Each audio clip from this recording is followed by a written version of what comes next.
Welcome to Far Out with Faust. I'm Faust Chicho, and today I am sitting here with one Brian Burzynski. A little bit about Hello. Brian. He's been practicing what is called Synergy Release Method, or SRM, therapeutic services for 20 years now. He's practiced on over 40,000 patients and over 1,000 professional athletes, and he's had enormous quantifiable success. The SRM body structure specialists work on the total alignment of the skeletal structure and the muscular system. And most patients, most of his clients are receiving an 80% improvement with just one session. And we're going to get into what that entails. But in addition to his independent studies of functional medicine and alternative manual therapies, he's a self-taught theoretical physicist and quantum engineer. And we are definitely going to talk about that. But a little more about this company. Out of Synergy Release Method was born a company called Intelligent Threads. And this is the first ever quantum energy field textile, which communicates to your muscular and skeletal system and allows your body structure to realign within seconds of contact with the material. Trust me, I'm wearing it. I can testify to it. You guys aren't going to believe this. So, Intelligent Threads, it's been tested on over 6,000 people over the past 5 years. And it's been proven time and time again to improve overall body structure. I mean, you're talking about 40% improvement from the first 2 minutes of wear. It's been shown to decrease pain, improve sleep, regulate blood, help muscle recovery. Brian's got over 60,000 clinical hours logged, and he believes that God put him here to further refine and expand SRM and Intelligent Threads into the world's most prominent body structure and methodology. And I understand why, having wear it. Brian, thanks for being in, brother. Great to have you. Thank you. That's like the best introduction ever. Thank you, man. Thank you. I'm just talking about you, bro. So, dude, first of all, I'm wearing my shirt. I had to go into my bedroom and go on my nightstand because I don't sleep with it the first half of the night, but then I wake up in the middle of the night. Of course, I got like a 7-year-old's egg trying to kick me off the bed still, but my son still climbs into bed with us about 2 a.m. every night. But man, like I put it on because then when I wake up in the morning, I don't have I would say it's about 75% in my lower back just feels better. I just don't, It's not stiff. It just from sleeping with it. And I'm like, I don't sleep with a lot of clothes because I get hot easy, but this stuff is it's very breathable as well. So, dude, I'm so excited to talk about Intelligent Threads. Sweet. Pretty cool, man. So, but first I want to get into a little bit about, your background and how the hell this, like, I want to know the origin story of these threads, man, of this clothing, because the implications of what this can do are so big. And we'll get into that too, but I just want to know how you got into all this. Well, I played high school sports and I hurt myself, and I went to physical therapist and other people, and they definitely helped me through that process, but I just wasn't right. I wasn't right after that. And then I met a man with really no medical training, and 3 days later I was right. I could do whatever I wanted from my injury. And I started working with him, and he taught me a bunch. And what I quickly realized was there's so much more out there. Of course, at the time I was like 17, 18, so I knew everything. I knew everything everywhere. But you quickly realize there's so much more that we don't know. And I think what I've really studied is how the body functions and works. That's really I've dived into the last 20 plus years. So, so from there, I had a hypothesis that said, if I can get the muscles to release and stay released, then the body will function better. And we're finding it to be true. I mean, it's the simplest and one of the most profound things that, chiropractors understand. I think people who are experts in sports understand it, but what people don't realize is the amount of tension that happens in the body, and it becomes Right. almost like another subconscious program that runs, right? Absolutely.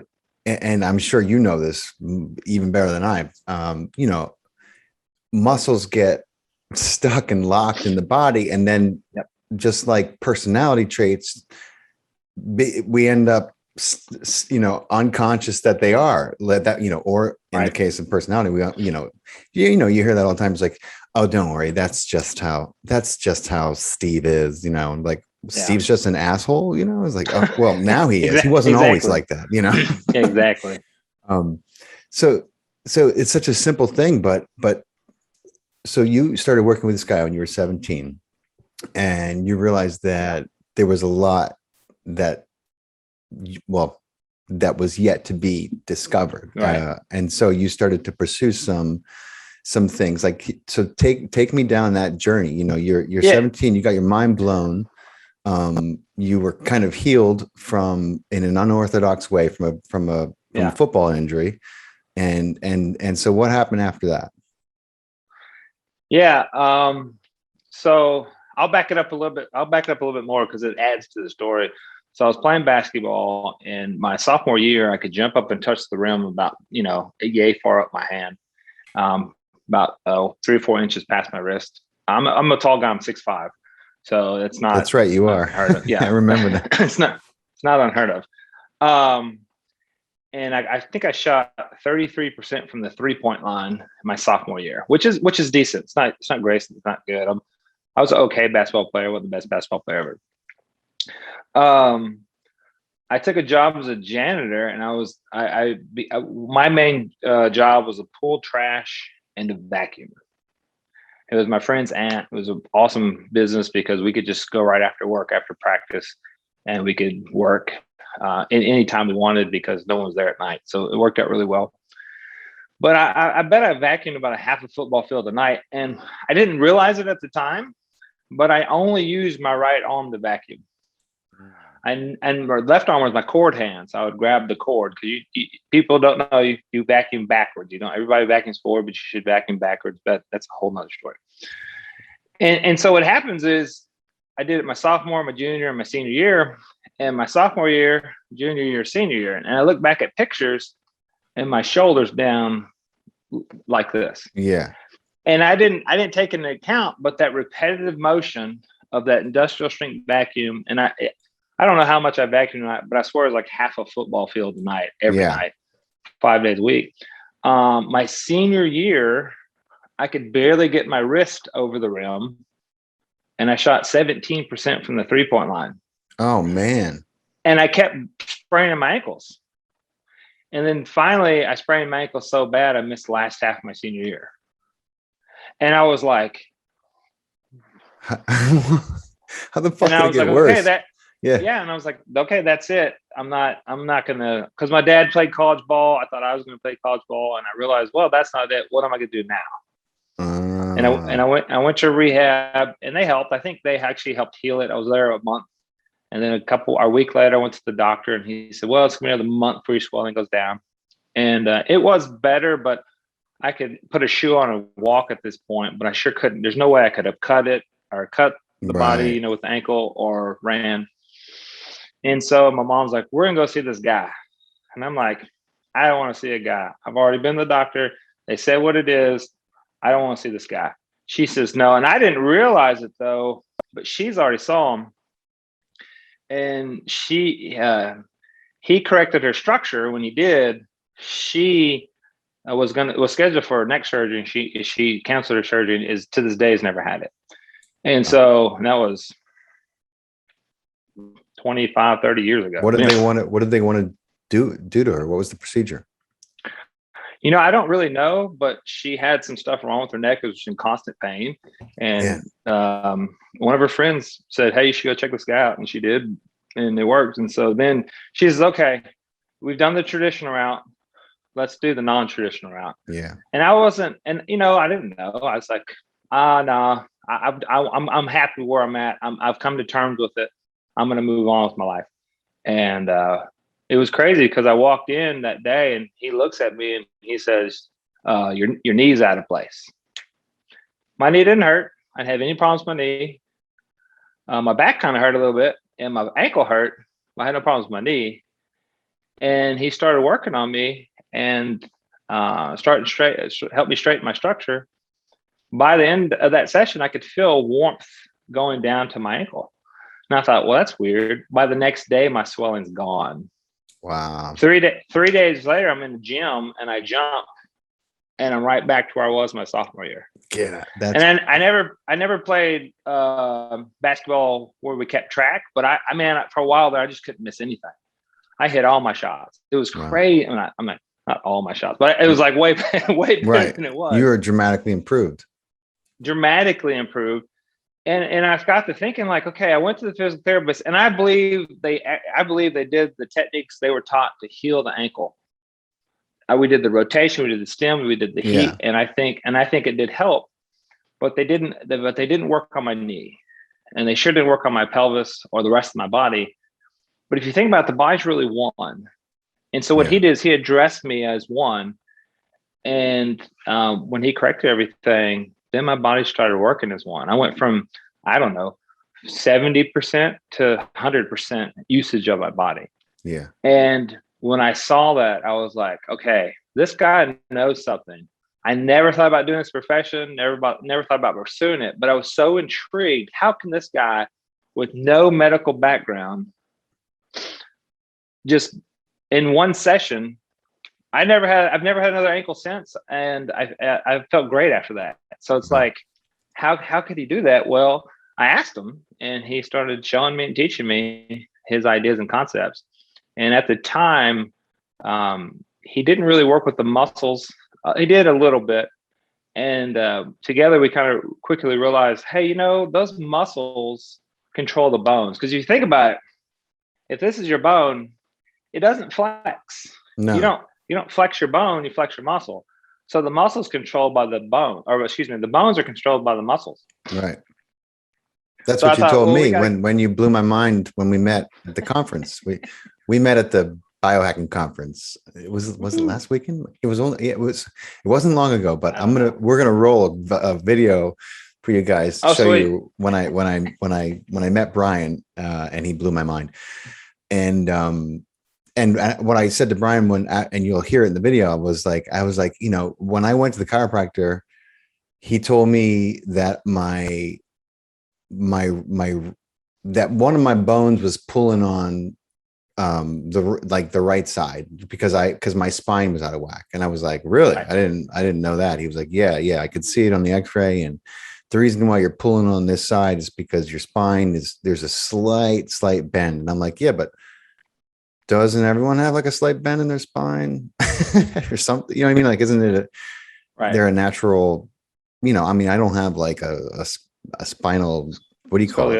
Yeah. Scoliosis. Yeah. But, he was like, yeah. And I was like, all right, I didn't really know what he was talking about. And I didn't really agree with what he was looking at, like I was looking at the x-ray. I didn't see a bend or anything like that. Right. He was making it up. But then you told me that you're like, no, man, the bones are fixed. The bones don't. Yeah. Bones don't move, right? No, they don't. And really they're controlled by the muscles. Now they're also connected with connective tissue, ligaments, tendons, fascia, and that holds it together as well. So that holds it positionally, but the muscles can obviously pull the bones out of place. Because watch this. Yeah. I just tightened up this side and I shifted. So if I took an x-ray right now, it would look crazy. Yeah. So is my bone out of place? Absolutely. Well, what's its cause from? It's not. Yeah, you just pulled by the muscle, right? Right. Or I just get hit by a bus. I get hit by a bus and it knocked it out. Right. So in that case, man, go to the chiropractor. He'll put it back in and you'll feel great because there wasn't anything internally that was knocking it back out. And so what I realized is I stumbled upon a compensational chain. And so I started studying that. And there's some people that talk about different patterns and different muscle trains and different anatomy situations that happen that hold and do. But I just couldn't find anything I liked in depth. That people talk about muscle memory. It didn't make any sense to me. Muscle memory. How can a muscle remember? Now, you can remember motion and stuff, but really what it is your body's protecting or guarding you in the wrong position. And so, yeah, it's going to stay tight because it's trying to protect you. Okay, so face this way. What you'll notice is that his right shoulder is lower than his left. And then you can see how his right hip's higher than his left. So he's compressing the side. So if I poke him right here, he kind of freaks out a little bit. But this side's not bad on him. See how I do on that side? No big deal. So if we come down to his IT band, see how that's tender right there? But if I come over here, it's not as bad. Feel the difference within that? Yeah. So your body's out of balance. Your muscles are actually pulling your bones out of place. It's not my spine doing it, or my back?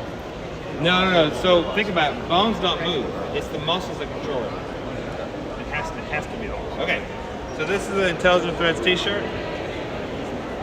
We're the first company to put myoequilibration technology into it. So think of it like an energy field. So when you get in close proximity to your body, it interacts with your body. So watch this. Okay, so we just put the shirt on them. We'll go right back to those spots. Whoa. Right? What do you think? That's fucking crazy. You said you don't freak out either, right? So we'll go back without the shirt. This is without the shirt. Ow. Those are tight again? Yeah. Okay, so now we'll go back with the shirt. You ready? Yeah. Is that Kevlar? Is that Kevlar? What do you think? That's. Now look at his posture. See, now his shoulders are a whole lot straighter, and his hips are right across from each other. So it literally opens up your structure of your body so you get back to your neutral, anatomically neutral position. Do you feel the blood running through there right now? Yeah. So you were saying that you were talking about how it gets. I mean, God, this is such a metaphor for so many things. Mm-hmm. It gets. The muscles get stuck, kind of habitually protecting, right? Right. So I look at it like this, and I like pictures. To me, it makes more sense. So if this is your bone, this is a bone within your body. Let's say positionally, we want it up and down. Let's say the muscle is attached on this side of it, and there's a muscle attached on this side. If I engage this muscle, it's going to move the structure of this bone, just like we did here. Now, this is a funny example, but it happens internally in your body as well. When that bone moves, the opposite muscle gets pulled on. And so we call that a taut muscle. A muscle is being pulled tight. We say taut, so tight, taut. But I can't find this in medical literature. I'm not saying it's not there. I haven't looked through it all. There's a ton of it. I just can't find that terminology, and maybe I'm looking at the wrong thing. We all know about this one, but we don't think about the constrictor one, right? Yeah. Yeah, cause, effect. And so think about it. If this is being stretched, the only way that's going to release is if the bone goes back into place. Right. It's not going to release on its own if the bone stays out, or we cut it. If we cut it, it will release 100%. So there's we don't, and of course we don't want to do that. Right. And so what we have to do is we have to get the bone in place, but the bone won't go in place if there's something holding it out of place. And so if I can get that muscle to release, now that bone has a chance to straighten up on its own, and this muscle will automatically let go. I see. So damn. I'm just. It makes sense. It makes perfect sense, and my brain is too simple. It's amazingly simple, but yet I'm computing what you're saying. My mind is making like 1,000 analogies on how that is, as above, so below. Like everything in life, it's like, people work on habituating a new lifestyle and a behavioral change, right? But they do so in the same routine as the one that started the habits they don't want, right? And so they're working and that's counterproductive in many ways, because instead of creating a new habit to replace the old, they're kind Right. of, and so same with the muscle, once you create the space, and if you don't move the bone, it's, you're not going to have that release, right? Am I saying that Mhm. right? Yeah, So absolutely. there's such a parallel and it's like a metaphor for change and Absolutely.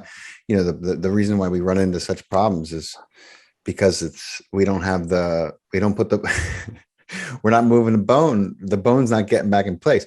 But so yeah, it's fascinating to me what you can find in medical documents and all that, because we people think that we know it all, and then somebody like I don't, Bruce Lipton comes around and says, wait a minute, we got yeah, it all wrong. And so the right, problem is human beings don't want to let go, especially in some of right, the more dogmatic scientific communities, of what they correct. believe is infallible.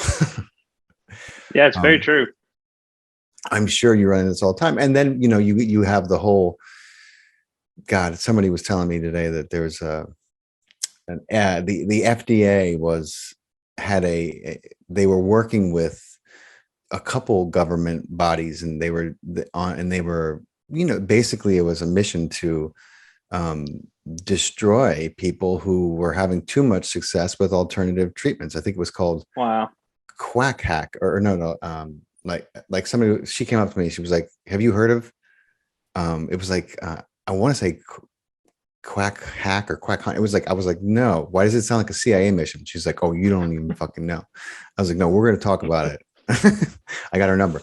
But like apparently, they do this, and you can look, you can justify reasons all you want, but we all know the real reason is because of the monopoly that has come up around all treatments, whether they be pharmaceutical or allopathic. It's all one big giant you go through us or we'll take you out. I mean, let me just remind everyone that the FBI raided a Detroit clinic for administering vitamin C and zinc during a pandemic. True story. You can even Wow. Google it. Okay. The FBI raided a fucking clinic for administering, because why? Because they're not allowed to do that. Wow. Apparently that was worthy of a government agency with an acronym of coming in and shutting the place. I mean, they raided it they were in SWAT gear. Okay. It's not allowed. And that's the other thing that people don't realize is, and I shouldn't say too much more. I don't want to garner too much attention, but government agencies are just, they're just the armed forces of corporate America.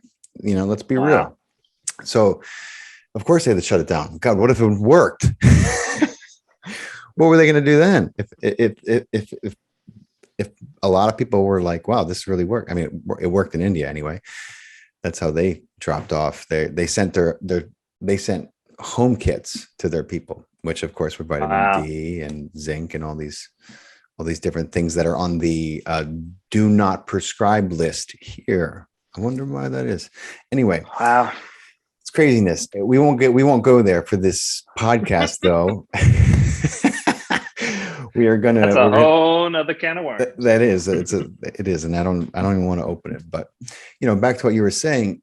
There are a great many people with a great many talents out there who they only get so far because of the system we're living in. But right. I love what you're doing, because first of all, anybody can put this on and they're gonna not only immediately feel the difference, but when you're talking about athletes and performance and optimizing all that, right? This is what you guys have discovered and created, I think is the future, because I'm going to out myself as crazy, but as if people who don't listen to me consistently already know that, so I mean, I believe that higher evolved beings in civilizations, not on this planet, necessarily, but on, I mean, let's be real. There's trillions of galaxies and billions of civilizations all over. Just do the math. But I mean, like the clothing that they wear when they're in a physical form is, I'm absolutely positive is evolved as they are, and they're millions of years ahead of us. So their clothing does, you know, everything for their physical body that you can imagine it would do. And like, so this is like, I feel like as soon as I tried this on, I was like, this is like this is our first step towards that, towards, you know, the kind of clothing that we will wear in 10,000 years, you know, when we are among the stars. Well, and when we need this kind of molecular structure and energy field to help our bodies cope with space and everything else. I mean, it's the future, man. Absolutely. You're like, I like the sound of that. We could run with that. No, well, I really do. I believe that though. Oh, absolutely. Well, I mean, God's the one that showed me this. You know what I'm saying? I prayed to him. I was like, hey, there's got to be a better way to keep this body straight and keep it stabilized. And he goes, I'm going to send you on a journey. And I'm like, okay, because I was like 20 at the time. And so a week later, I thought, I wonder if I'm still on my journey. 15 years later, I had the aha moment. And but he led me the whole time through it. So you're talking about a higher being, 100%. I mean, I'm not that smart. Yeah, I don't know everything. In fact, I don't know a whole lot of anything anymore. I thought when I was 17, though, I knew everything. I knew everything at that age. But yeah, 100%. I mean, he's the one that showed me. And so when I talk to scientists and people, they don't even, I can't even explain. I have a hard time explaining anything about it because they're thinking one way and I'm thinking a completely different way. Yeah. So tell me how you got into, you know, quantum mechanics. And I mean, I'm sure that this was like an incredible download and like, you know, understanding that you got from God, from the universe, from whatever you want to call the absolutely creator, absolutely, you know. And so that can be hard to explain for people because, you know, when you get a download like that, it kind of just it's not like you know, dial up or our computers. It just kind of it is there and you understand it, you know, and then it becomes a challenge to create it or, you know, explain it. So absolutely. 100%. Tell me, you know, I understand. I understand from personal experience, and I've also read a lot of experiences from people who I love and admire who have similar aha moments. You know, because when we have aha moments, we're usually tapped into that greater source. Exactly, 100%. So, very cool, man. I love that. Tell me about this aha moment and then how it sent you on this incredible 15-year journey. So I think the basis of it was I was taught if you don't know where you're going, you'll never get there, right? And so you got to pick where you want to go, and then you got to just fight it and battle it with every day until you figure it out. And so I realized pretty quick working with that guy, if we can keep the muscles released, then the body has a chance to stay straight and to straighten up. And you've seen me work on a few people. It's like simple at that point because there's nothing holding the body back. In fact, we have simple movements you can do in the clothes, and the body will straighten itself up to a point. And so it was kind of fascinating. I realized if I can get that muscle to stay relaxed. So I said, okay, how do I do that? So I started working at it. And I started thinking of machines. I started thinking of like, big machines that would stretch you out every day. And that was kind of like the first way I thought about it. And I never forget, I had this client. She was laying on my table and I was working on her. And I can get the blood flow to move around in the body just by correcting the structure of the body. And she was like, I feel the energy go down my leg. And I thought, okay, whatever. It's called blood flow. I'm thinking like, because I don't know. Yeah. Like, Yeah. I never heard of what's energy. I had no clue. And she's like, Brian, you got to look up energy. I'm like, okay. I'm like, you seem pretty nuts to me. Because I didn't know anybody that thought like that. Right. So if you've never been taught anything, how do you learn anything? Or how do you know what it is? So I was like, okay, that's weird. But then she had some insights that I was like, okay, how does she know that? And then the next person comes along. Oh, I can feel the energy all through my body. And I'm like, there's that energy word again. What the heck is that? What is that? That's weird stuff. And so I started looking into that because that's what you do, right? Yeah. Scientists, especially when more than one person keeps saying it, you're like, I keep hearing. Well, that, yeah. So I'm like, okay. And then my predecessor, he wasn't a good. I'm gonna say it like this. He was an amazing man. He was very intuitive, but he wasn't the best practitioner, even though he probably was the best practitioner, but not like clinically like we think of practitioners, like, hello, your form and all that. Everybody loved the guy. And I was more like, okay, A, B, C. Yeah. What's intuitiveness? I don't understand. Where's that in the book? And he really helped me get out of my shell, I tell you that. And so as I kind of followed down that journey, I kept meeting person after person and kept seeing different things. And then I found these therapies that didn't make any sense, that were out of the mainstream. And the funny part was I found this chiropractor who was amazing, the best chiropractor ever. And there are some amazing chiropractors out there. There's some horrible ones out there, and there's some amazing ones out there, just like anything else. I'm not against anything. And I went to his clinic, and because I wanted to see how he ran his clinic. I think I was 22 at the time. And I went out there, and when I watched him work on somebody, let me back up a little bit. He mentored under my mentor for about 7 years at this point. And so I went out to his clinic, I watched him work on somebody, and I was like, oh, okay. He like missed 90% of what he should have got from where we're trained. And I said, hey, you didn't really, there's a lot of stuff in there I didn't see you do. He's like, well, that person wanted the traditional chiropractic adjustments. Oh, okay, cool. The next person comes in, same thing. Next person comes in, and he kind of asked me, he's like, did you see me miss anything? And I'm 22. He's like way older, right. Professional. It's his clinic. I'm not going to say, yeah, I saw you miss everything. I'm not going to say that. Yeah. I'm going to say, I said, well, okay, well, maybe one thing. So there's one. Let me just do this one thing. And I thought, if there's one thing I could do, what's the biggest thing I do? So I did it. And then the guy turns around, looks at me, he's like, what was your name? Will you be here next time? And I was like, wow, that's crazy. And I realized he didn't really know what he was doing either. And then the next chiropractor I met, I watched him, and he looked kind of like the last one I just saw. And when I met the next one, he looked, and then I was like, yeah. Okay. And then I do meet some. I've met several that have very creative, unique techniques that no one else has, or very few people have, that I've learned from immensely.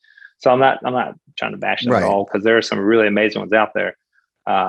So that was a big awakening for me. I realized I had something that not a lot of people had. And then the thought process I had, and then so we use a machine in our clinic called frequency specific microcurrent. Carol McMakin made it. It's an amazing machine. And now let me explain this. It might not make any sense, but the machine will push electrons into the body, and each cell in its body has its own resonancy. And so the machine, they've mathematically mapped every cell in the body. And so that machine will actually push in electrons to the mitochondria of the specific cell that it wants it to go to. So it can work on the brain, the spinal cord, and it won't affect anything else. And we can also tell it what to do, like release trauma or anesthesia or whatever. It's an amazing machine. I've used it 15 years of my practice. Wow. And so we met this lady, and she did my current, and I didn't understand it, but it's based in energy. It's an energy machine. So it's a stem. There's that word again. Well, but so is a stem, right? Yeah. But we don't think about that. A stem unit, when they shock you back to life, it's not medicine that goes into you, it's electricity that goes into you. Yeah. So I was like, oh, okay. So we're at this football player's house, and she's working on this football player. And what we did is we worked on him first. And then I sit down on the couch because I was tired. And she starts working on with a microcurrent. And I start getting this headache. I mean, I got this headache. I don't get headaches. I got this headache. And she's across the room. She goes, are you getting a headache? And I said, yeah. She turns the machine off. And my headache went away. Yeah. I was like, oh. And she says, click, turns it back on, and my headache comes back. I mean, it's like hurting. And she goes, wow, she says, wow, you're really sensitive. And I said, well, I do cry a lot, but what do you mean? Like, and she's like, you might want to go outside. So I go outside. I'm thinking, what the heck? Yeah. And what it is she's pushing stuff into the body, and she was working on his anger. The guy was quite angry.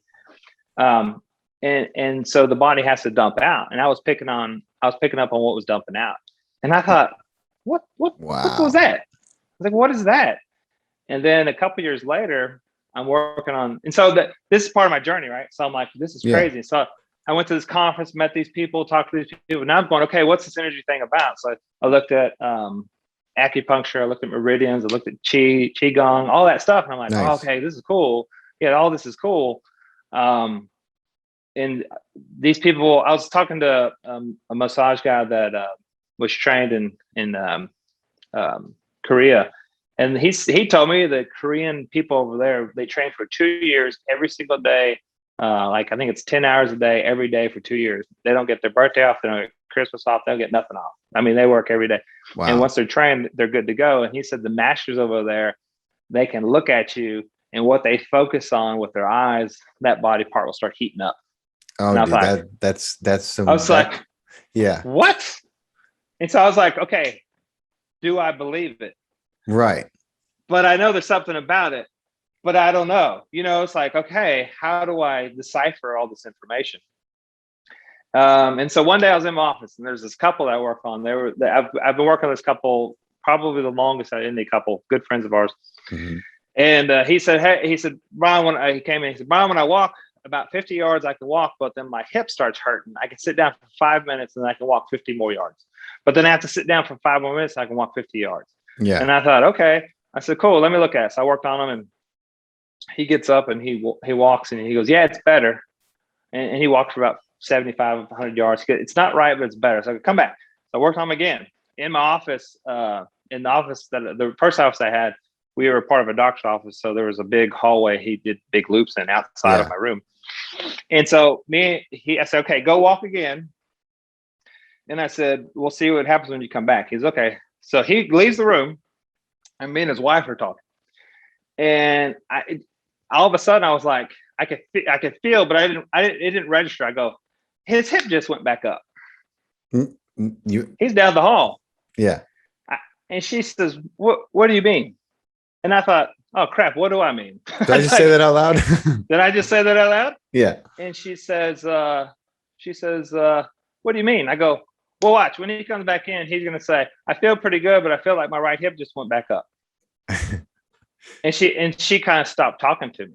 She was like, and I'm thinking, we'll see what happens. Yeah. So he walks back to the room and he says, I feel pretty good, but I feel like my right hip just went back up. And she goes, he said you said you're gonna say that. You just said it. How'd you know he was gonna say it? Because you were, I mean, she freaked out, and he was like, calm down. He's like, let Brian finish his work. She's like, but everything's connected. Right. And I was just picking up on him down the hall. I had no clue that I could do that until that moment happened. And so now I've met many of people that can feel other people's pains, and they're very accurate. Mm-hmm. So it's amazing what we don't know about at all. Yeah, that's out there. Yeah, you know, and so I mean, what we don't know could fill every book on the planet. I think we're just starting to realize, and then some, and then some, and then some, and then some.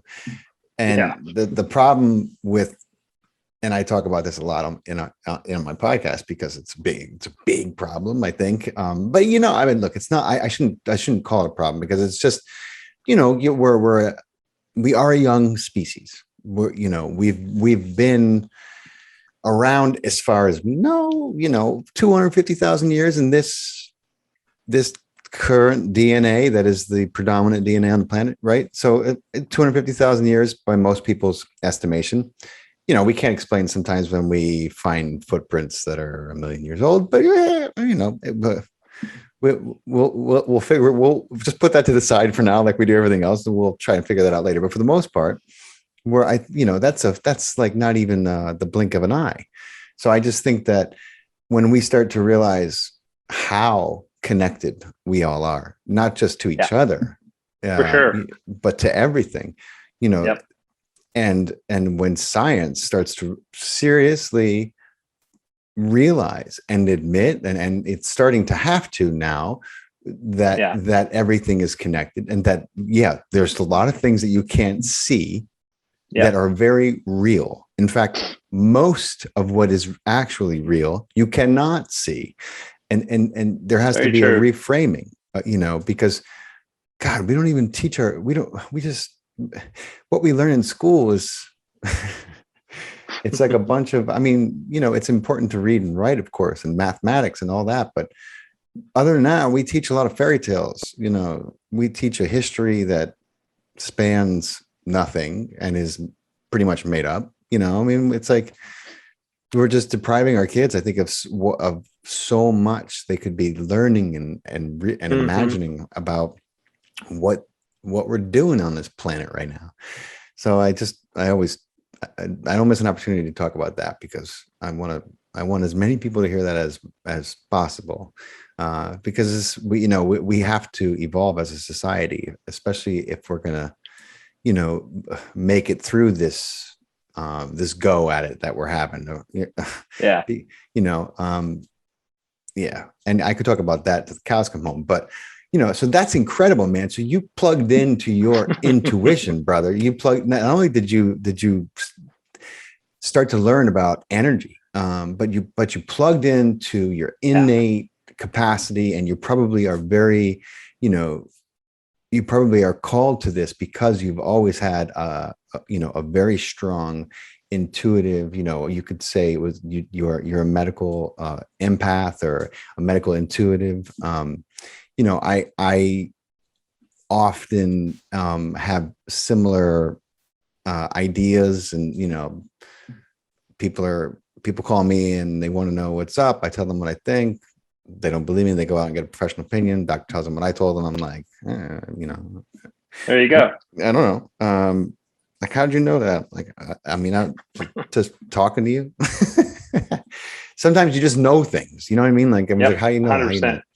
And you really don't know how you know, but you just know. And you're not always right, but you find yourself right a lot of times.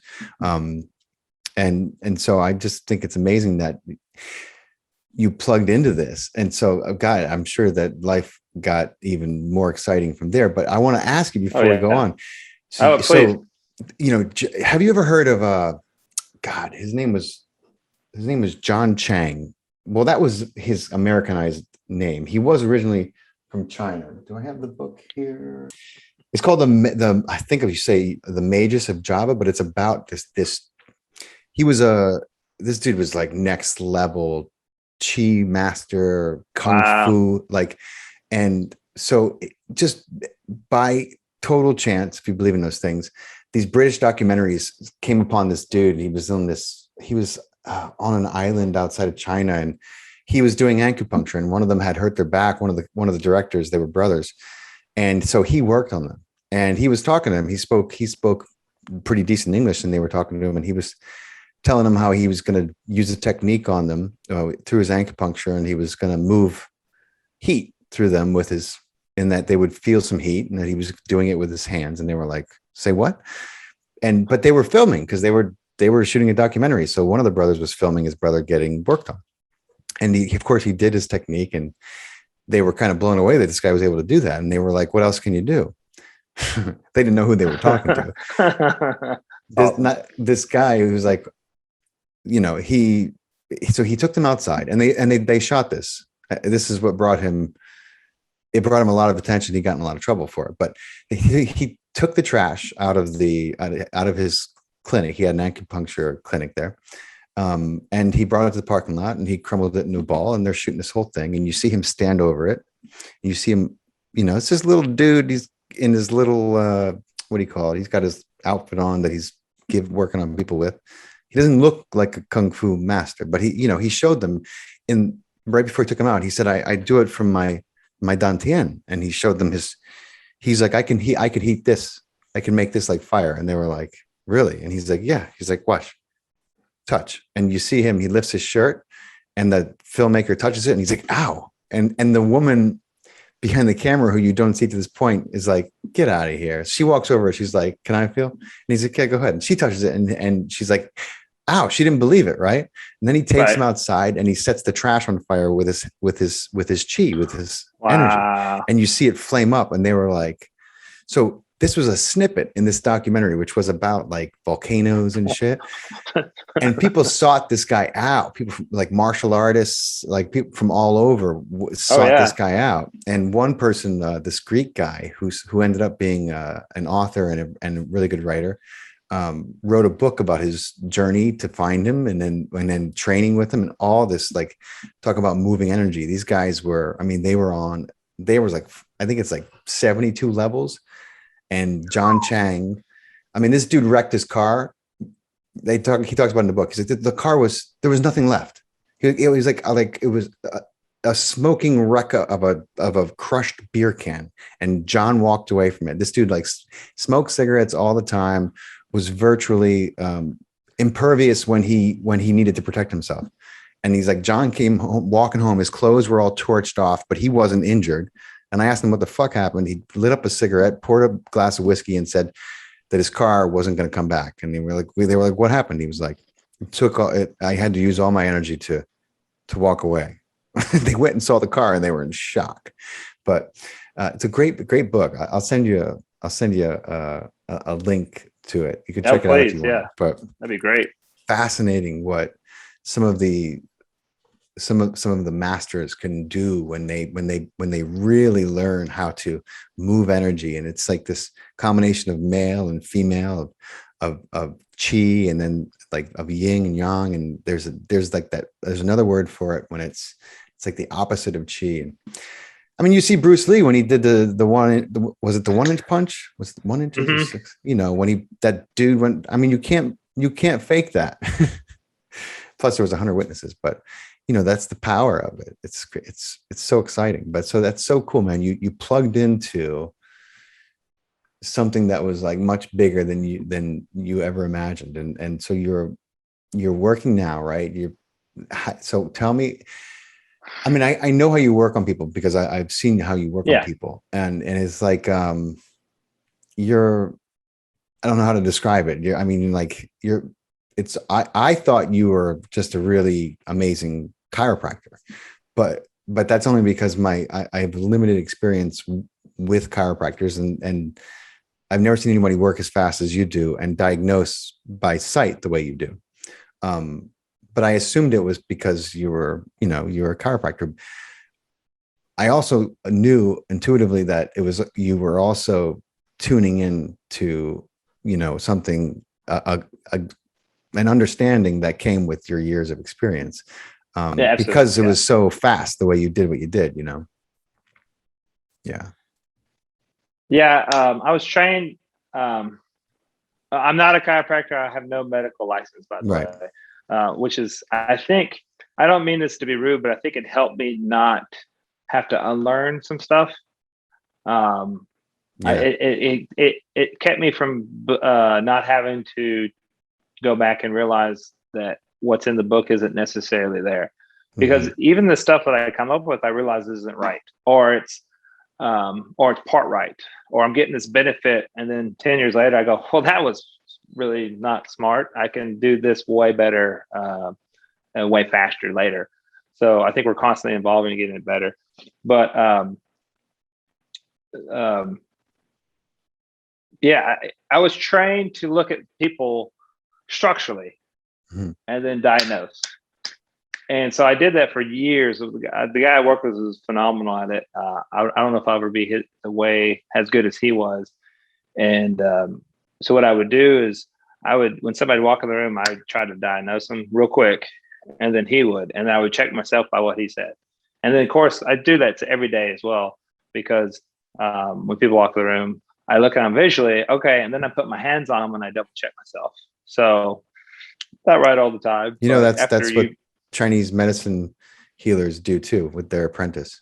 That's exactly what they do. The moment the patient walks into the room, they begin to diagnose, not just physically, but energetically, everything. Yep. And, and the apprentices ask what, what their master saw, and then they go back and forth, and they check themselves. So that's cool. Pretty cool that you guys kind of were just in that tradition naturally. Yeah. It's kind of interesting what was shown to me, and a lot of stuff that I learned, and the people I met. Everybody I've ever met just teaches me. I mean, I'm learning from you right now. Every patient that's ever come in my office, I've learned from. So it's kind of cool how the people you meet and the way that they help you learn what you learn, or learn what you know, because you don't know what you don't know, and then you have to discover it and make it your own. So that's what I've been trying to do for a long time. And I think back to what you're saying earlier, I just try to combine as much as I can. Some of the stuff I've come up with myself, some of the stuff I learned from my mentor, some stuff I learned from other physicians, doctors. Yeah. I'll say it like this, and crazy people. Yeah. because they're not normal. I don't think I'm very normal. I think I'm kind of weird. But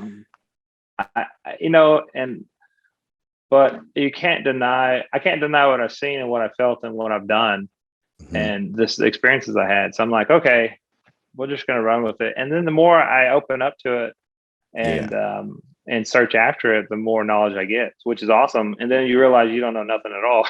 That's right. Over and over again. Oh yeah. Right. It's just a big cycle. Yeah.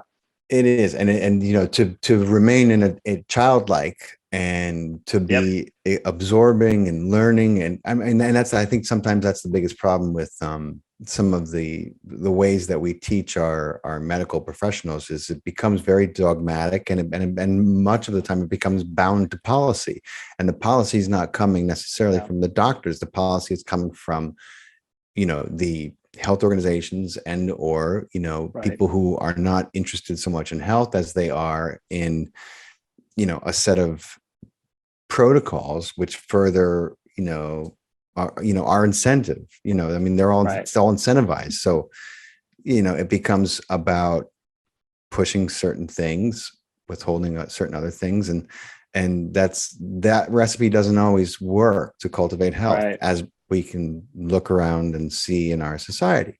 And it's not necessarily scientific as much as people want to say it is, because unfortunately science is really open to all solutions. And science is open to what works. Somebody told me once on my podcast that in China, he heard that doctors get paid only when the patient is cured.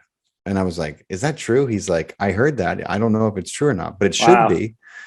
And I was like, yeah, except doctors would be broke here. He's like, no, they wouldn't. He said they might be at first, but then they would start healing people. And I was like, it's true. Very true. I was like, son of a bitch. That's true. How do you reward somebody? And that's how they'll act. Yeah, exactly. Exactly. Right. Incentivize the cure. Incentivize instead of, treating the symptom in ad nauseum or whatever the Latin word for death is, let's reward the cure. I think that's the one of the biggest problems we have in society today is, we're short-sighted in regards to addressing our problems. And it starts with the political rhetoric and the cycle of, I don't know what you want to call it. I can think of 100 things to call it. None of them are nice or appropriate, but it is a cycle of it's a lot of nonsense. It's everybody's saying a lot of things, none of which are even remotely possible. And every time they say it, I'm like, yeah, he's going to do this. And I'm like, no, he's not. He's a professional liar. He's going to continue to bullshit you so you can put him in power. And then they're going to continue to make problems, or else we're out of a job. Like, I mean, that's government. Government needs to remain relevant, because I also believe that, there are many societies splattered across civilizations that don't have a government that does this. They don't need a government that does this. When you have everything that you need, why do you need a bunch of rulers and companies to tell you that you have to go through them to get it? You don't, right? It's only we're a collective realization away to realizing that we don't need government. You can have leaders without a government, right? When you realize there's no need to kill anyone for something that you think that you need that they have, because they'll share with you. You don't need a standing army. You don't need a government, right? And I think we're going there. I hope we get there before it's too late. But it's just amazing to me, where we're at right now and how short-sighted things are. But back to intelligent threads before I go off on too much of it. That's cool. So first of all, this machine that you say is 15 years old is reminding me of so many things. And it sounds like new technology, but yeah, you're saying with this machine, you could send a signal into the body and you could target parts of the body with it. Yeah. Go ahead. Yeah, frequency specific microcurrent making. In fact, the guy that discovered it, I believe it was like in the 40s or something, and they laughed him out in the medical community. And then I think Carol picked up the research back in the 90s, and she kind of revamped it. From my understanding, I could be a little off on the numbers, and she works with this one guy that's brilliant, and he literally mathematically mapped each cell in the body, and it shoots energy into it. And the cool part is the machine runs on, I think, 4 or 6 D cell batteries. And wow. the ones that we use last about a year before you need to change the batteries out. Wow. So it's incredibly efficient as well. Correct, because the body works at a very low voltage. We don't need to shock the fire out of it for it to work. No, unless it stopped working and then. Right. Now, there again, shock the fire out of it makes them alive. So, there's a time and place for everything. Right. That's incredible, man. It sounds like new technology. So it's amazing to hear you say that. It doesn't surprise me that it was thought of in the 50s, because there was a great 40s or 50s, something like that. We had such a technology boom, and then a lot of it was suppressed. I keep seeing pictures of electric cars from the first model, and they were the first car. Electric car was the first car. I'm like, is this real? They came out before. I believe they came out before gas cars. If I are at the same time. One of the many stiflings of society that the petroleum oil war industry has been responsible for. I'm sure it was like electric cars. I don't think so.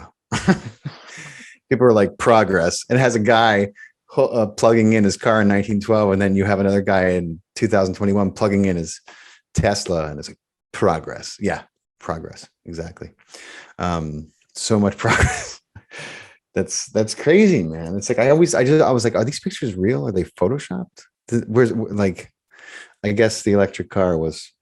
We had to use all the oil first, it's like now that it's starting to run low, I guess it's cool. They can let the electric cars back in. Oh man, it's crazy society. So when you guys send the signal, like you would do this as part of the treatment, but we're like, tell me about like, how sensitive were people to it? I mean, you're saying it's running off a battery, what was it, something that was consistently felt, and or did you have to be like kind of sensitive to it? And some people were, some people weren't, Well, she takes the machine, and it has the sticky pads, or actually carbon fiber gloves they can stick on the person. You can actually wear the gloves and work if you want to work the joint or something with it. We primarily just wet them and put them on there because the water is a conductor that allows the electricity to flow from the machine into the body. Most people don't feel it at all. Most people kind of like, huh? But then afterwards, they feel really good. Or actually, a lot of times they detox and they have some people do go into hurt time reaction and feel like they have the flu or something, which is, not good at the time, but overall, it's a really good thing. And so, yeah, that one machine, I've used it for 15 years in my practice because it's that amazing. Wow. But here, the crazy part is there's a whole bunch of other machines out there too. That there were some at the conference we were at, and there were some that I've seen at other conferences I'm at, and I'm like, well, that's amazing. That's amazing. I mean, but it's funny because all the newer stuff coming out is all energy based. Yep. I mean, you think about it, how long has the stem or TENS unit been out? 50, 60, 70 years? Right. I mean, it's been out forever. I mean, they were shocking people back in the day and saying it's going to help them for not very good reasons. Yeah, well, that's a good point too. But from that, they defined it, researched it, realized how to utilize it, and so I was kind of with what I did with Intelligent Threads. I was kind of on that path. I researched a lot of those machines and figured out how they work and whatnot. And I always told myself, if I ever made a machine, I want to make a machine with no cords. Yeah. And then, but what I ended up doing is just making something that you can wear wherever you go at any time. So I feel like in some respect, I feel like I've gone past that.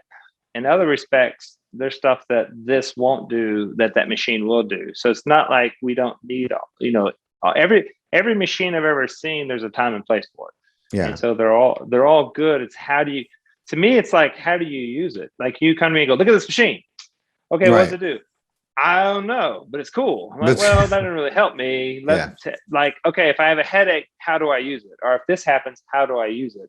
And then the understanding that people that are really guided in those machines can make them, buzz and hum and work really well.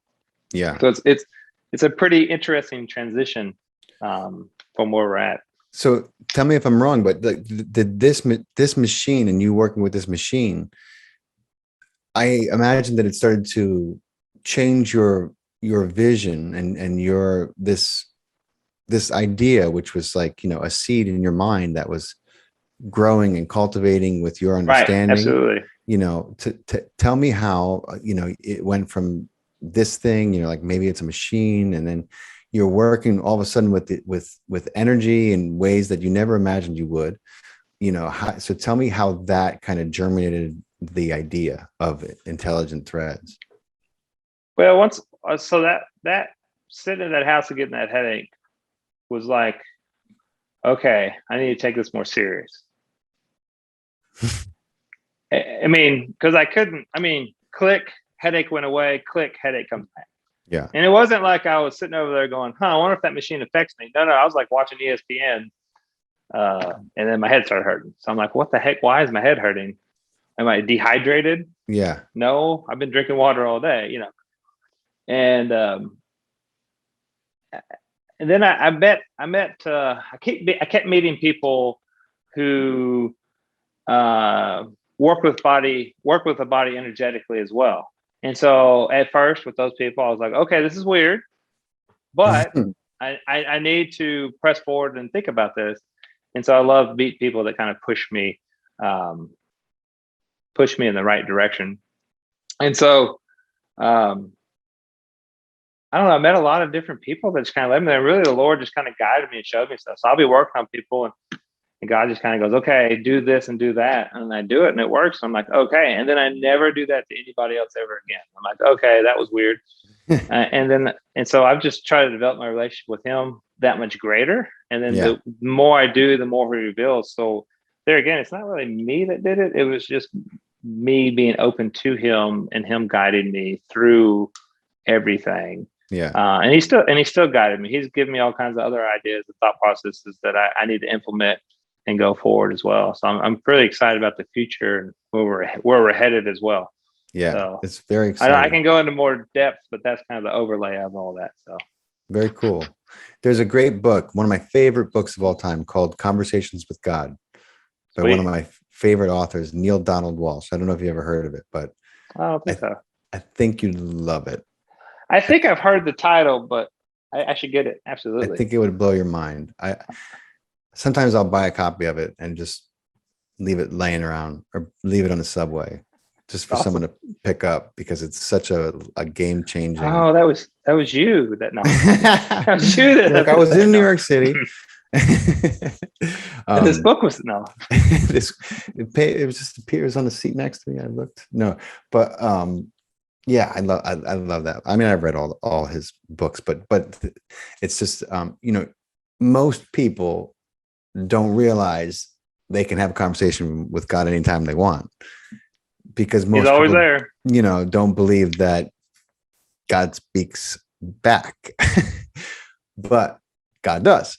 Anyway, this 100%. book is a wonderful. It's like profound. I mean, like when you say, I didn't do that, I'm not that smart. First of all, I've heard some of the most amazing people I know utter those same words as like miracles happen in front of them. But one of the things that I can tell you about Neil, the guy who wrote Conversations with God, is he's not that good of a writer. I've read his books that were not in conversation with God. And, I didn't get very far into them, but his books, Conversations with God, where he is in a dialogue with, divinity. Yeah. The writing is, it's just perfect. Wow. And he's not a very good writer. He was, I guess at one time he was pretty good on the radio back when there was radio jockeys, but not that good of an author. No offense, Neil, if God, if he ever listens to my podcast, I'm going to have him on my podcast one day. He's going to be like, that'd be awesome. Incredible dialogue filled with profundity. And again, Neil asks, after Neil gets done bitching about his life, he starts to ask some really profound questions. But the first couple questions are like, why is everything so fucked up? Why have I done this? Why can't I keep a relationship? And the answers come to him, and he was writing them down. He was writing an angry letter to God when he went to move his hand back, after he wrote the question, and his hand started to write. I think the response was, "Are you really asking, or are you just venting?" And he was like, "What the fuck?" Yeah. And he wrote both ? And then the answer started to come to him again. Wow. And he wrote down the answer, and he saved. He had all these legal pads filled with this dialogue, because when he started writing, and he started channeling the answers, and they were profound. So that's another one you got to check out when you get it. You'll love that. I think you'll love it. Oh, absolutely. So back to the threads, man. So I want to know how, so tell me how you dove into the quantum physics of it, what you learned, and then how you figured out, because I'm imagining this laboratory, and there's lasers, and you got people standing over machines and doing these tests. And so I want to know how this incredible piece, came about. Right. So I was in a laboratory with machines and no, no, I was just playing. No. So the funny part is my I didn't, when I was 20 years ago or however long ago it was, and I was like, hey, how do we get these muscles to let go? It wasn't like I was thinking about putting stuff in a shirt. That was the first thing on my mind. I started building out machines and stuff, because I was thinking, okay, we could stretch them, or do if they could get in the machine every day, that would stretch them out, and that would do it, And so when I started looking at energy, I thought, well, what is that? And then I started, really, the University of YouTube. Let's give a plug to YouTube. There's so much information on there, it's ridiculous. In the library, books. Let's give a plug to books. Yeah. And now you can get any book at any time, pretty much wherever you're at, if you have a connection on the internet. And so I would just spend hours and hours and hours reading and watching videos on quantum mechanics or energy. And then it was kind of interesting at first. I remember clicking on this video, And they're like, we're going to explain how all this works. I was like, oh yeah. Like 2 hours into it, I'm like, you didn't explain anything. You told me a lot of cool stories. I was like, but you didn't. And so I'm like, okay, because they went into like, I don't know, the pyramids and moving bricks and building castles and all this stuff. But they told all these cool stories, but they didn't really talk about anything. So that's okay. Well, how would that work? And Welcome so I to YouTube. Yeah, no joke, right? So I started, but there's a lot of good information on it too. So I started theorizing. Totally. Yeah. So I remember I read Einstein's book, Relativity. Took me forever. I had to look up like every other word. Yeah. And but I saw how his thought process was. Now they realize that time isn't a constant, and depending on the elevation of what you are and the rate that you move, that there's actually the very degrees of time and so forth and so on. And so but the way that he thought I was interested in. So I started watching how he thought. And then when he had a problem, what he did is he really meditated on it, and then he woke up and he had the answer a lot of times. And so I said, okay, but the way that he processed through the problem and think about it. So I was like, okay, well, how do I think about this? Well, so what kind of hit me one day was doctors are work on the body. Physicists work on physicist stuff, energy and whatnot. Engineers work on structure.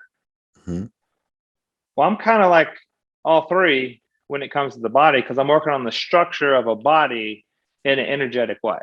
Right. And so I started studying. I didn't study a lot of engineering, but I started studying a little bit of engineering. And then I started really diving into quantum mechanics. And what I realized was nobody knows anything about quantum mechanics. Yeah. I mean, don't get me wrong. They know a lot. And I don't know anything either. So I'm not saying I know anything, but there's so much more to learn. So I started doing experiments. I started testing and doing things. I said, I wonder if I can do this. I wonder if this would work. And so the Lord started guiding me into building machines and different things. And I just started running experiments. In fact, my wife told me the other day, a while back, she goes, don't do any more experiments on me. I am not your guinea pig. And my grandma is 95 years old, and she is my number one guinea pig. I try everything out on her. In fact, she's like, what are you trying today? She's like, no, just don't tell me. So, hey, it's working. She's 95. She's 95. In fact, one day I was working on her. She's in her 80s, and I was working on her, and she had 3 back surgeries before I knew what I do now. And I'm trying to help her out and help her back. And she kind of looks at me and she goes, I never thought I'd live this long after my grandfather passed away. Yeah. After granddaddy passed away. And I said, yeah. I said, well, glad you're around. I learned from you. And she says, she kind of turns, looks at me. She goes, you're keeping me alive. And I was like, what? What's wrong with that? Come on.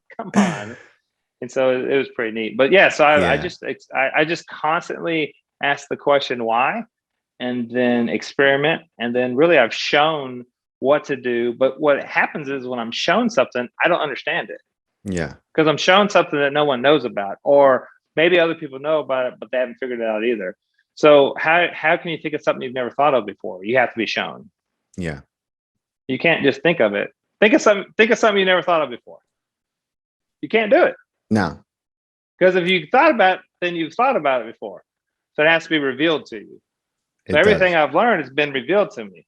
So I really, honestly, I just kind of tap into that higher power, and he shows me something. I get the understanding of it.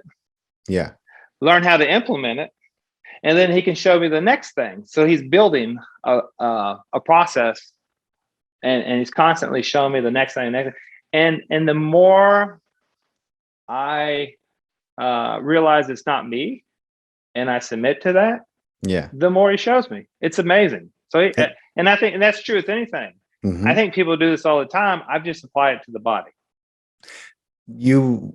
It's really, you could have never been a chiropractor. You're really following the only path you could have, because had you been pigeonholed into any one of those titles, you could never have done or been doing what you would have had to leave anyway.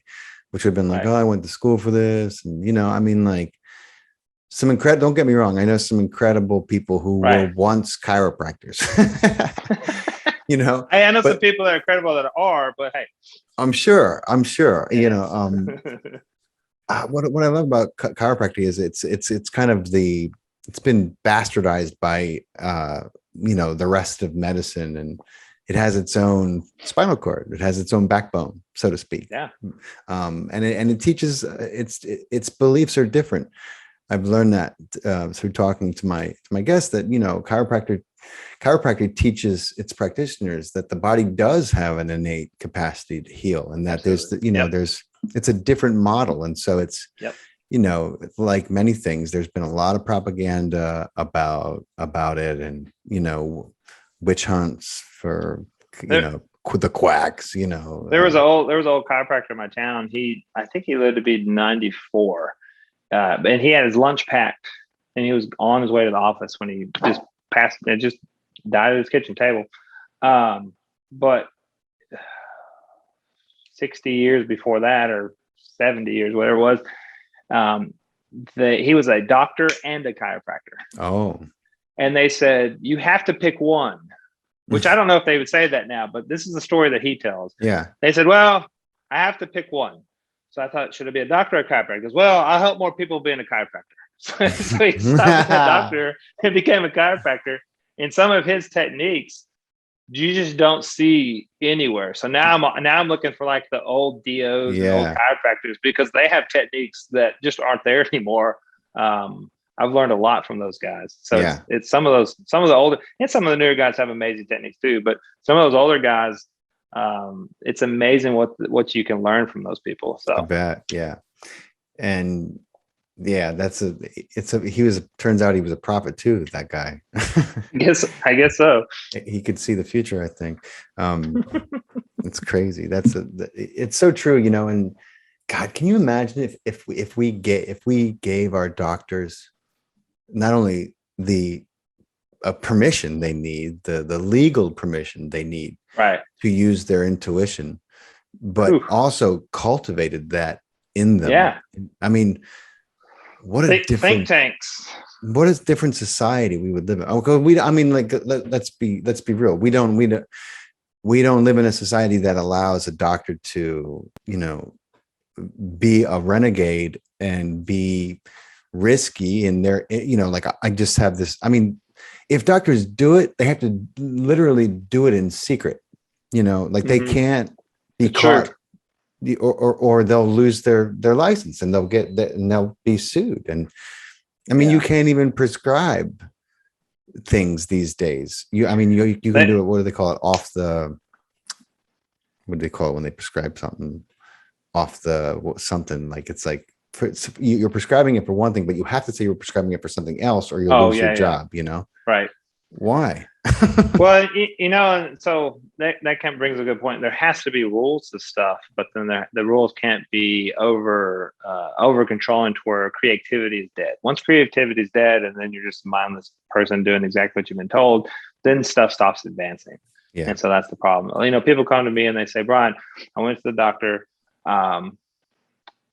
He said, well, we did the drugs, we did the shots, we did physical therapy, and those actually help a lot of people. Yeah, so I'm not downplaying that at all. And now the doctor says the only thing left is surgery. And every once in a while, I'm like, yeah, you definitely need surgery. But they come in here and he says that's the only option that's left. And I go, he's right. And they look at me like, he is? And I go, that's the only option that he has left. Right. He said, but you have lots of other options. I'm an option, and there's other people out there that are amazing workers with a body that have other options. And they go, it's like their brain turned on. They go, oh. I was like, okay, let's see if we can help you today. Yeah. Yeah. And that's it's amazing. Yeah. It's amazing. I like to tell people that, because it's your body. That's right. You need to figure out what works best for you and pursue health. That's right.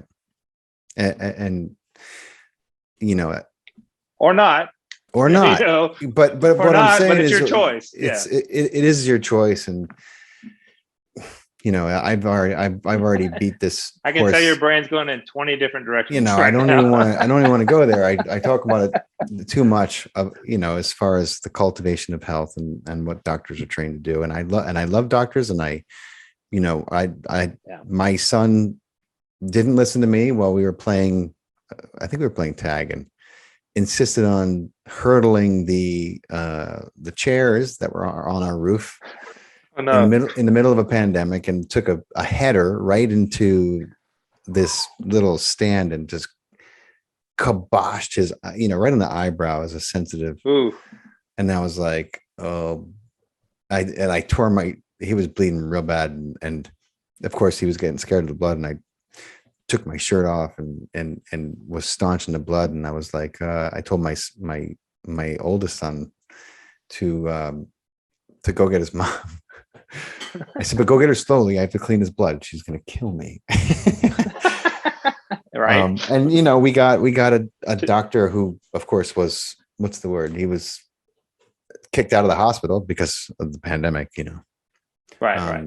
So he was available, and he came to this little, like a little urgent care, and did the stitch job real nice there. And thank God he was available. Yeah, You know what I mean? 100%. There's going to barely be a scar there.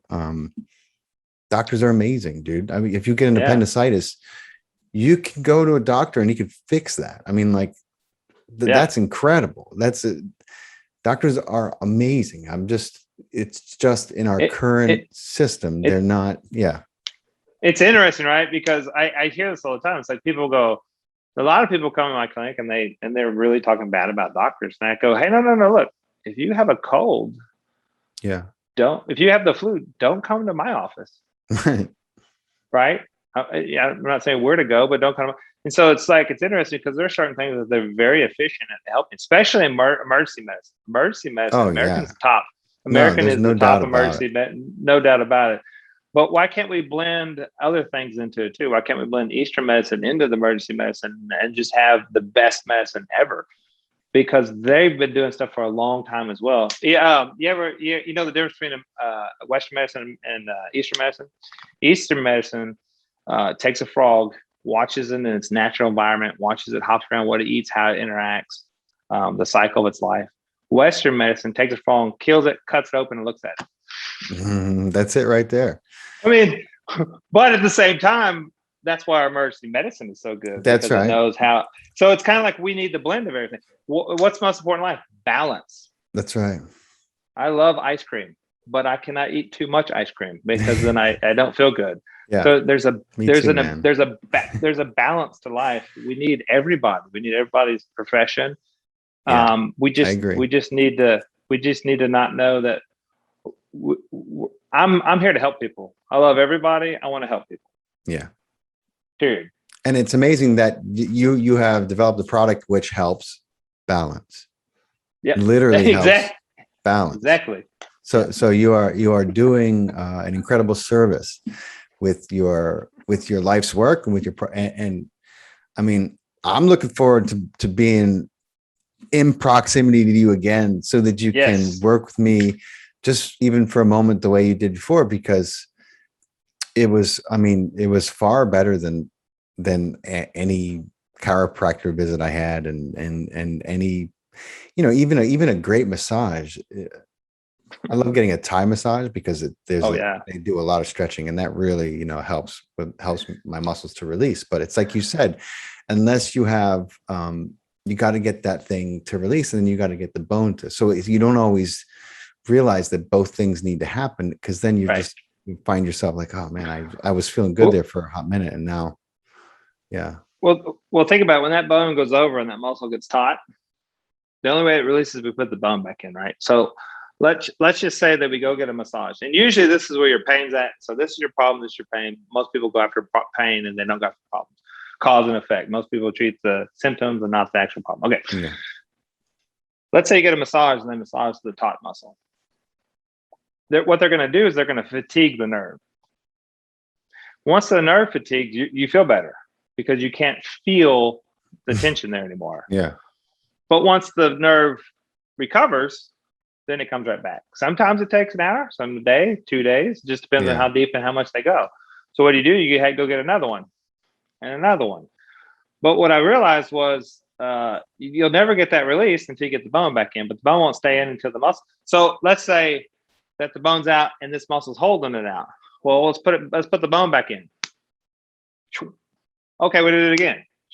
Well, that muscle has memory. And so that's what I figured out. I said, if I could get that original problem, that muscle to let go, if I get that to let go, then it stops the whole compensational changes with the anatomical position of the body. Because I used to think, man, your body's not functioning right. But what I realized was that body's functioning perfectly for the structure that it's in. Right. And so I thought, well, that's not that it's not working right. In fact, it's working exactly right for the way that bone is being placed. And so if you think about it, when you sprain your ankle, you want to be able to run away. Yeah. So if you're being chased by a bear, you sprain your ankle, man, your adrenaline kicks in and you can still run. Maybe not as fast as you could, but you can still get away from that. Even though even with a broken bone, your adrenaline will get you away, Right. So it's amazing that our body is able to adapt. And so if you think about it, I was listening to the guy speak the other day, actually, and he said, back in the day, and I love when people say that, like, how far back in the day? But anyway, people would have one or two stressful situations like a year or a month or possibly even a week. Man, I was watching my daughter play some video games the other day, and she's fighting something, and she's stretched out 3 or 4 times in a matter of 30 minutes. Oh yeah. And so you're living in a fight or flight zone all the time. So your body's constantly compensating. Yeah. And then, we sit there all day and we don't exercise like we should, or we have a repetitive job like vacuuming or whatever. Yeah. And so our body gets in a bad pattern that holds the structure out of place, that causes compensation. Then the body is so amazing. It can compensate in so many different ways to make you function with very little pain until you run out of ways to compensate. And then you have a pain. Yeah. Then you have a chronic pain. And so what happens is the pain is right here.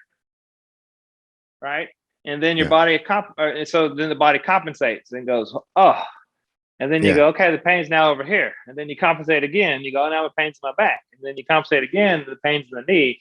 And that's the end of the compensation. And you have chronic knee pain. And then people work on your knee. And I'm going, no, your problem's in your shoulder. Right. And they go, no, it's the pain's in my knee. And I go, you're right.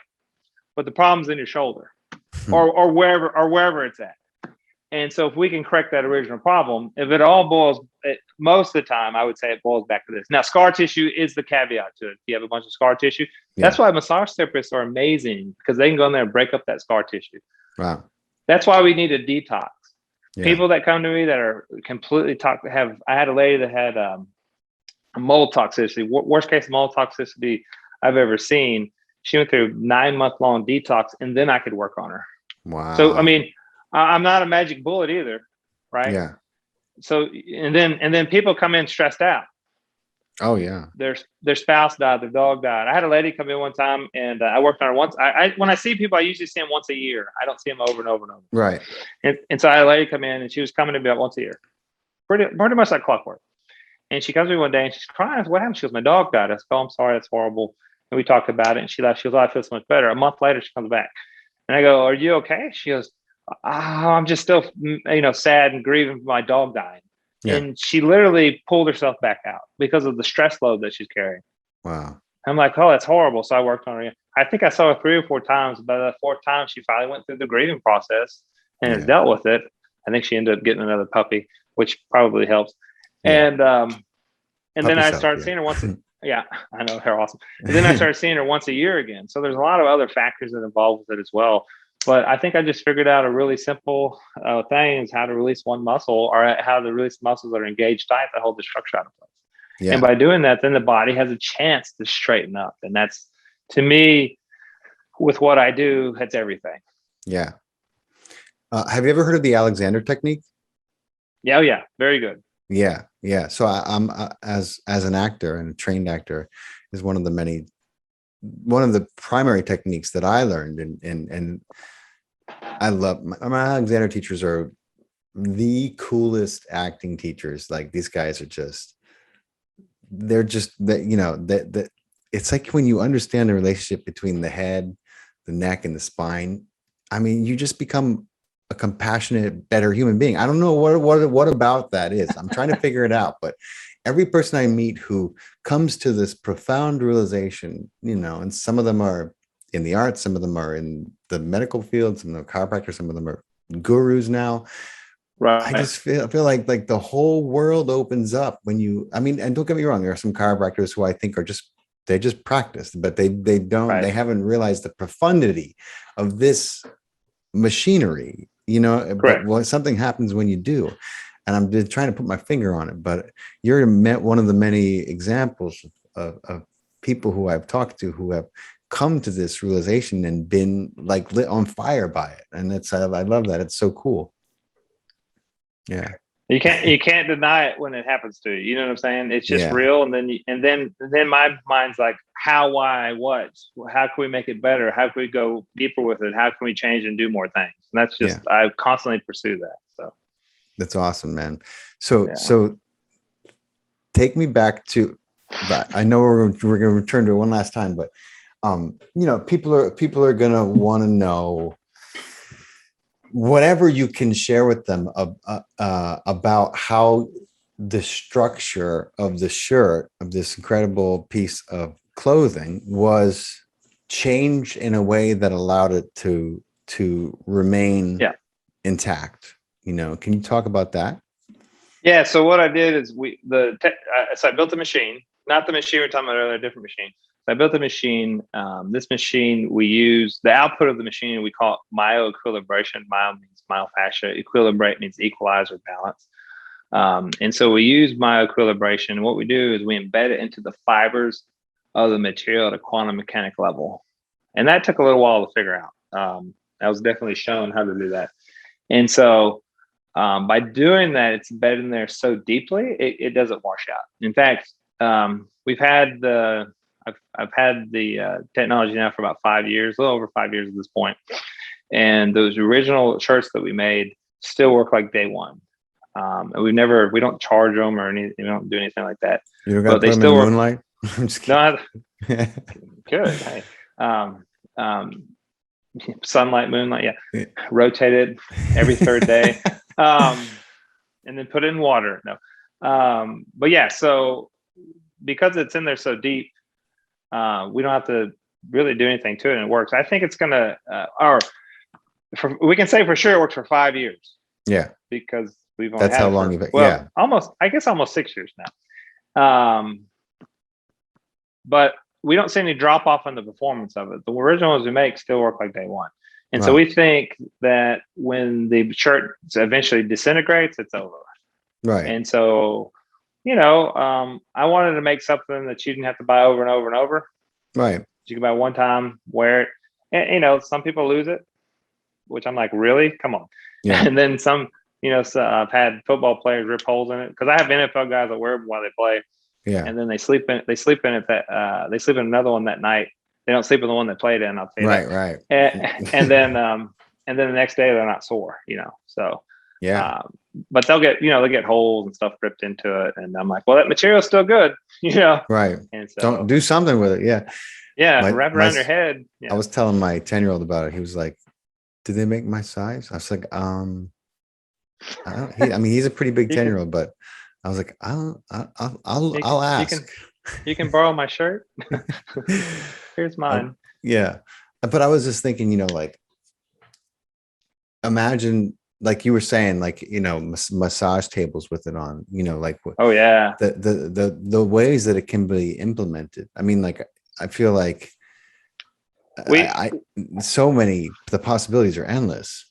Yeah, we sat down, we started thinking about every way to use it, and we got to I think 52 or 54, and we just stopped because we need to get the first way going first. Let's get that one down, and then we'll implement the rest. We're actually coming out with what we call intelligent tape or a patch. Oh, nice. So you stick it on, and it's going to be good because it's going to be a cheaper product. It only lasts 7 days simply because well, no, that's 7 days, but you don't want to wear the sticker more than about that time anyways. Yeah. Or the tape. And it's pretty cool. It has the same effect when it comes to the muscles as the shirt does, but the soreness factor, the more surface area, the better on that. Right. But the initial test, people are like, no, my soreness is even better. I'm like, okay, good. And so we're coming out with that. So yeah, we're gonna, and then well, there's some other stuff we're coming out with. I'll mention later, but so we're trying to diversify a little bit and get some more products out there. But the main thing is to get the idea and the thought process out there, and then everything else will come along with it. But we need to, the massage therapist works in our clinic. She doesn't like massaging. She won't massage anybody without. We made her the first experimental bed sheet. Nice. And I said, hey, tell me what you think. And so she worked on this guy. He was a fence builder, and he was just big old guy. And he did like the wrought iron gates and stuff. Beautiful art craftsman. Yeah. And she would just be tired after she worked on that guy, trying to loosen up his back. Yeah. And I said, okay, perfect. Let's put this on your table. And so he laid down on the table, and he just melted into the table. And she's like, oh my gosh, I can get right to all the issues. She just starts breaking up his scar tissue. And he was like, that is the best I've ever had. I'm like, and so now she's booked through I think she's 9 months booked out right now. Wow. So I'm thinking, and don't get me wrong, this lady's phenomenal. Yeah. Even if she didn't have anything. But I'm thinking, wow, how many people could we help with just put on massage tables? I think physical therapists could use it. I think chiropractors could use it. Anybody can use it. So it's amazing the applications that we could use. The application, the implications are profound. Yeah, both, absolutely. Absolutely, yeah. It's gonna be really nice. It's very help a lot of people. Yeah, I mean that's what's amazing is that's your mission. That's your calling. So it's incredible, man. I'm excited about the future of it. I can't wait to see where it goes. I can't wait to see what, because I really think that the science and the results, I guess, of what you've created, like that the best is yet to come, because it's so young, and I just feel like, God, once they really start to look at what this is doing, not, physically, and they can really start to say unequivocally, like, okay, when you put the shirt on, this happens, whether it be immediately or not, and you really start to gather data like that, it's going to be a complete paradigm shift, I think, because 100%. People, it's funny because you can sell people Kevlar, and it's funny because I said that when you were poking me and it stopped. You did say, I was like, is this Kevlar? People understand, okay, Kevlar, that's a material that you have changed the composition of to be able to withstand and stop a bullet. People are like, they don't have any problem wrapping their minds around Kevlar. But yet you take almost the opposite notion of Kevlar and you try to tell people, and they're like, bullshit. I know, right? It's two sides of a spectrum, you know what I mean? Like, how is it that you can imagine one, but the other one, it seems impossible? And that's because of the lack of understanding that we have as a culture, especially in this country, about the invisible aspect of energy and how it interplays with everything.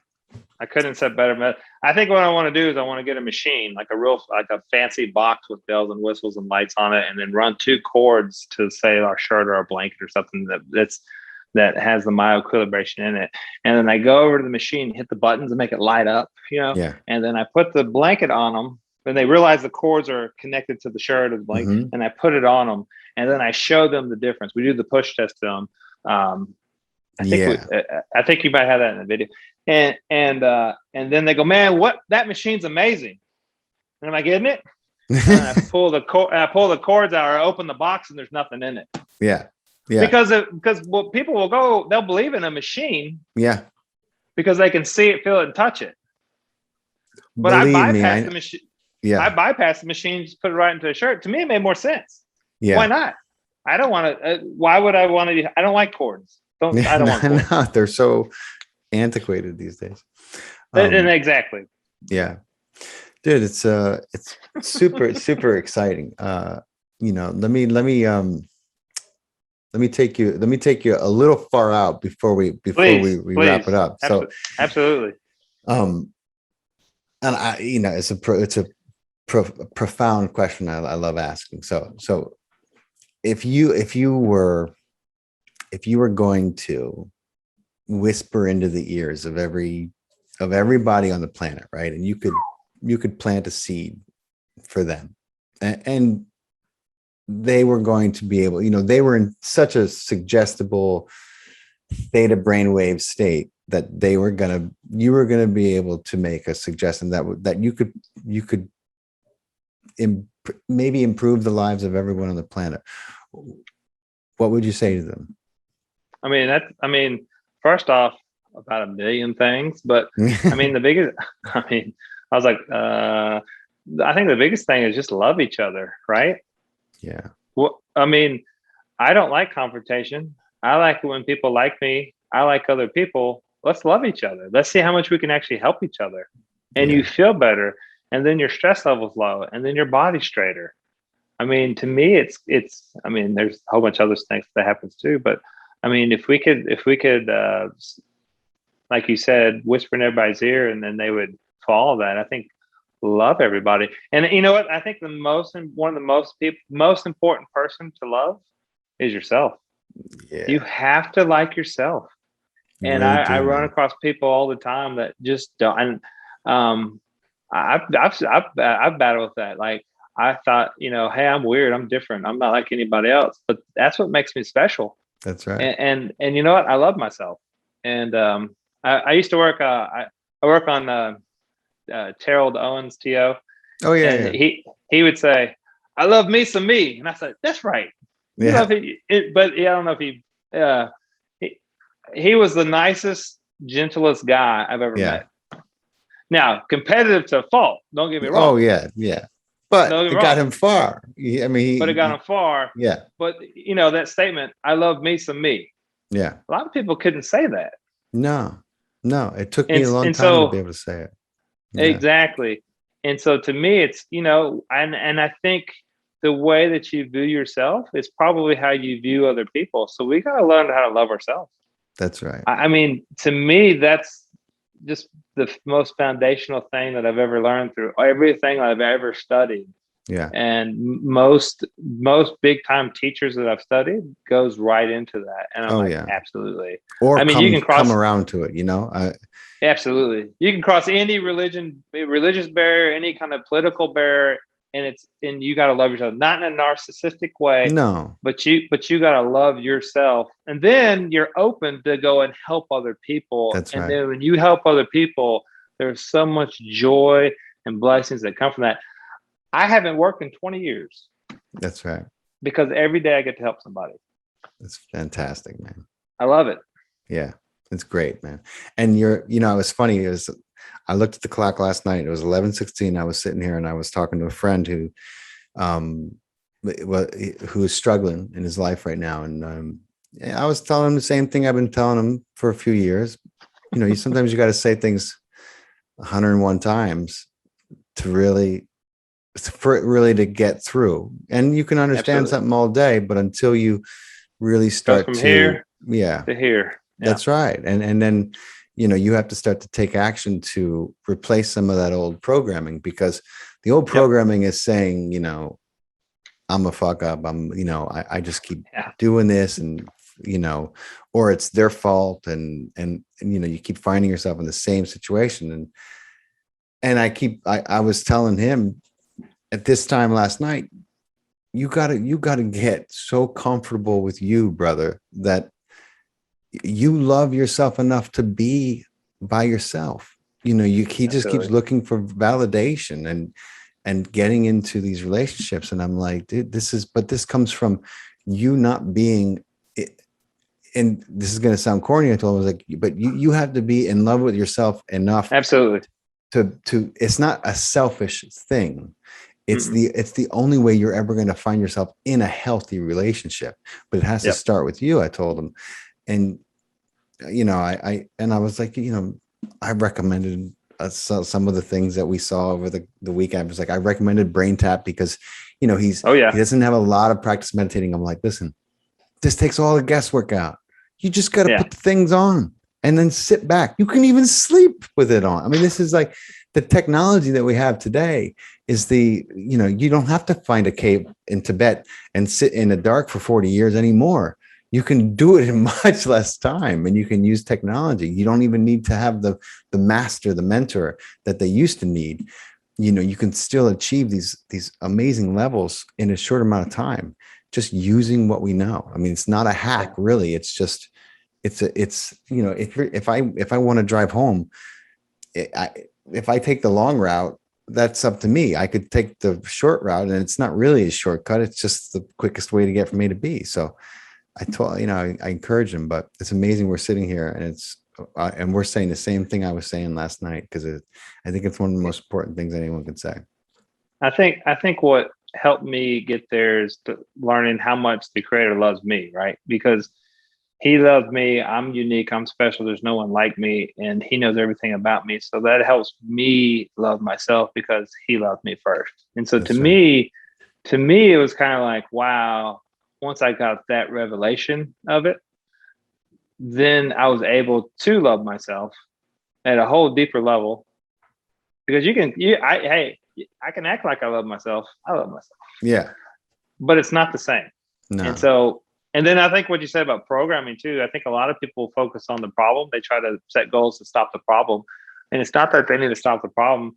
They need to create a whole new program of the solution. Yeah. Because if you focus on the problem, you'll never get anywhere. But if you can focus on the solution, then you get there. Amen to that, man. It's just programming. Yeah, it is.